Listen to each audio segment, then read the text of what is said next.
Hi guys, welcome back to That Effing Guy. Today we're going to talk about Star Trek. Now, we've never spoken about Star Trek on That Effing Guy. Well, not that I know of. No, I don't think so. It's all been Star Wars, Marvel, DC, and every other fucking film that Hollywood pumps out these days. So, Star Trek. So, I am a massive Star Trek fan. I'm a massive Star Trek fan in terms of I love the film. I appreciate the films, the Shatner films, the Picard film. The Shatner films, the Patrick Stewart films, and obviously the recent J.J. Abrams based universe of the Star Trek films.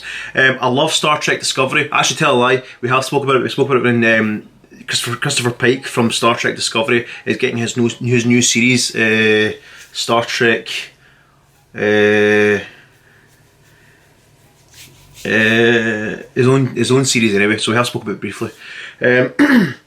I love Star Trek Discovery, I really do. I think what CBS has done, obviously with obviously Netflix, we have it over in the UK it's Netflix, but over there it's over you guys it's CBS All Access. They've created a fantastic new fresh TV series, Star Trek Discovery. I love it. I think it's fantastic. It's so good. It's set like 10 years or so before Kirk and Spock. It's got young Spock in it. It's got Christopher Pike in it, played by Anso. I forget his last name. It's fantastic though. But obviously on the big screen for the last 11 years, well, within the last 11 years, we've had the Kirk and Spock stories revamped for the big screen. Star Trek Into Darkness, and Star Trek Into Darkness, and Star Trek Beyond. All three films performed fantastically with critics, fans, and box office. But Star Trek Beyond was expected to have a better response. Seeing it was the 50th anniversary. And obviously, it was the 50th anniversary of James Bond a few years prior, and that made over $1 billion. It was the first James Bond to make over $1 billion, which was Skyfall, obviously. We can all tell why. Skyfall was a phenomenal James Bond film. So Simon Pegg obviously took to writing for Star Trek Beyond, with the help of, I think it was Justin Lin who directed Star Trek Beyond. Because JJ was obviously, on board with, Star Wars, and he was full steam ahead with that. So, yeah. So, Star Trek Beyond happened, and it didn't make as much as what they expected it to make. They thought it'd make, if Bond can make $1 billion, Star Trek can make $1 billion, and it never worked. The film was, I thought it was alright, but I kind of thought it was a wasted kind of opportunity, because for a 50th anniversary you want something that fans can thrive on. I honestly would have wanted like a full-on like Klingon war, because they kind of teased it in the first one, they teased it more in the second one with obviously Khan, etc.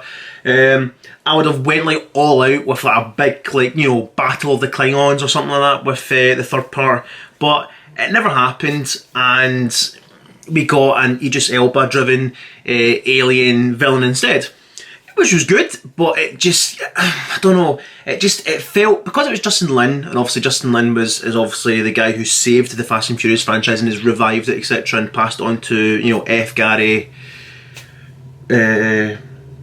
more like the guy had done out of Compton. Good film actually. He'd done the Fast and Furious 7 or 8 or 9 or 12, I don't know.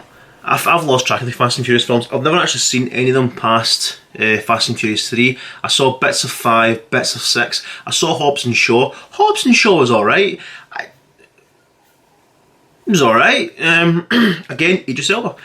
So Star Trek Beyond didn't do that well. It done good, but it didn't do as good as what was hoped for. So from 2016 up till now, which is only 4 years, it's not as if it's been like 10 years and there's been no Star Trek film. Paramount has put a hold on the Star Trek franchise, or their big screen Star Trek franchise, to obviously concentrate on their smaller screen or their online streaming service, Star Trek Discovery, etc. I think the Lower Decks cartoon, Christopher Pike's obviously new series as well. But recently, like in the last year or 2 years, we've had numerous projects coming out, like a Star Trek being written and directed by Quentin Tarantino. oh my god, Klingon motherfucker? How cool would that be? We've then had the confirmation of the very first female director in the Star Trek universe, or the big screen universe, and that was S.J. Clarkson. She was writing and directing a script that was going to bring back Chris Hemsworth's George Kirk from the very first Star Trek. Before he was Thor, he was George Kirk. And it's going to have George Kirk and James T. Kirk join forces to take on a villain, basically. We don't know how much, we don't get into details of what it was going to do, but Quentin Tarantino's script was going to be co-wrote by the Revenant Mark L. Smith, and it's going to follow the Enterprise crew, whether it be the Zachary Quinto and Chris Pine crew, or another, maybe his standalone, just his very own Kirk and Spock. I mean, what Quentin wants, Quentin gets. I can't really see Paramount giving him money to cast a whole new fresh face crew and then go back to, you know, Chris Pine, etc. So I mean, I know I think it was Carl Urban said, or Simon Pegg, one of them said that there was they'd heard that it was them that was going to be the face of Tarantino's film, and it's going to take the Enterprise back to Earth in the 1930s era of New York, and they're going to clash with like several like gangsters of that time, etc. That'd been pretty interesting. I mean, I know there was an episode in the old 60s series that had that story, and I think that's what Quentin Tarantino loved that episode and wanted to adapt that, which is understandable. But the latest, like in the last few months, maybe last year, was that Noah Hawley, who's the genius mastermind behind the revamped Fargo series. I love Fargo. Fuck, I love Fargo. It's so good. The TV shows are so good. It's an anthology series. Every series is a whole different thing, but it's all, Fargo's always mentioned, it's always based around the exact same area. It's just so fucking good. I can't wait for Fargo Series 4 comes out this year. I think it's set in Las Vegas in the 1950s, or it's set somewhere in the 1950s, and it's Chris Rock. So it'll be good. Come on, it'll be good. Come on. So Noah Hawley, Hawley, I think it's Hawley. It's Hawley. Hawley. Was signed on to direct Star Trek 4, and supposedly he had got, because Chris Pine dropped out of Star Trek because the money wasn't right, the contract wasn't right, and he wasn't on board for any future Star Trek films. So that was a bit of a kind of but it's one of those kind of things where, like, if you lost Zachary Quinto, you'd be like, fuck, because he is tremendous as Spock. If you lost Carl Urban as Doc McCoy, Bones McCoy, well, Dr. Bones, no, yeah, Doc McCoy, Bones McCoy, you'd be a bit kind of like, because he is very, very good. But I think if you lost Chris Pine as Kirk, there's a lot more actors out there who could probably do Kirk very easily, because at the end of the day, he's not doing Kirk the way that William Shatner done Kirk. He kind of picks up on certain lines, certain ways he says things, like Bones. He just kind of says things that does sound like, you know, William Shatner, whereas Zachary Quinto is just Leonard Nimoy, but so much younger. But I don't know, it just kind of fits. Whereas Chris Pine kind of does his own thing, which is good, but at the same time, like, it's not quite Kirk, but it is Kirk, but it isn't Kirk. So I think anyone else could come in here and do Kirk, you know what I mean? Anyone else could step in and do, you know, Spock as well. I mean, like, I remember Adrian Brody was once rumoured to be playing Spock. So was Matt Damon. Matt Damon was rumoured to play the new Kirk, so shit. But yeah, the reason why, so basically what's happened is Star Trek has been put on indefinite hold because the latest script draft, which is obviously by, you know, Fargo genius Noah Hawley, is the story revolves around a virus that kills off most of the universe. And we can kind of understand why Paramount are like, fuck that, we ain't making that, because one, they ain't gonna get made anytime soon, and two, they're making a film, a Star Trek film, either Star Trek or Mission Impossible or a fucking horror film. I think right now it's a bit of a touchy-feely subject to be doing a film on a virus that kills most of the universe when we are right in the middle of a virus that's killing off a lot of the global public. So that's why Paramount have been like, nope, we're not making Star Trek right now, and they've put they have put a definite hold, or an indefinite hold, on the Star Trek franchise, well, the big screen franchise anyway, and they're going to reconfigure like what's going to happen.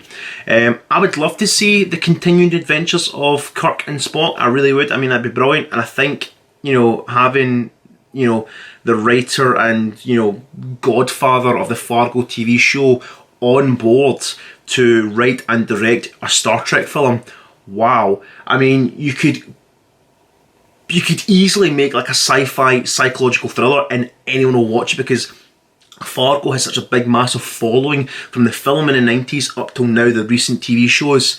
Like, you're going to watch it, you're going to watch the new Star Trek.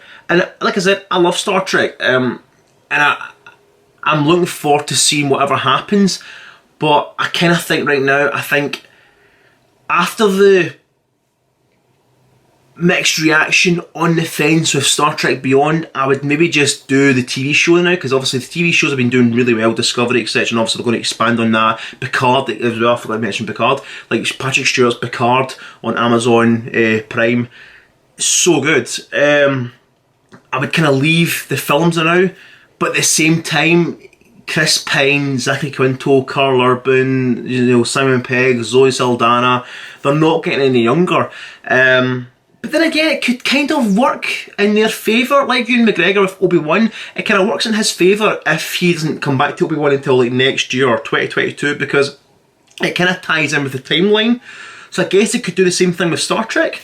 What do you guys think? Do you guys think they should go ahead with this virus-driven story, or just kill off, just basically discontinue the J.J. Abrams Kelvin timeline and go and start again with a whole new young Kirk and Spock? I don't know. I know obviously there's rumours that a young Picard is somewhere it's happening. It's happening. There's chat about it. There's been chat for years, obviously. I mean, even up to like a few weeks ago when James McAvoy said he's actually campaigning to play a young Jean-Luc Picard, and someone's even taken to the fan art and put his face onto a Starfleet officer uniform on the bridge, on the chair, Captain's log, and damn, it looks good. So yeah, what do you guys think? Comment down below. Don't forget to like, share, and share and subscribe. And yeah, live long and start again. Live long and prosper. May the force be with all of us, and stay safe during COVID.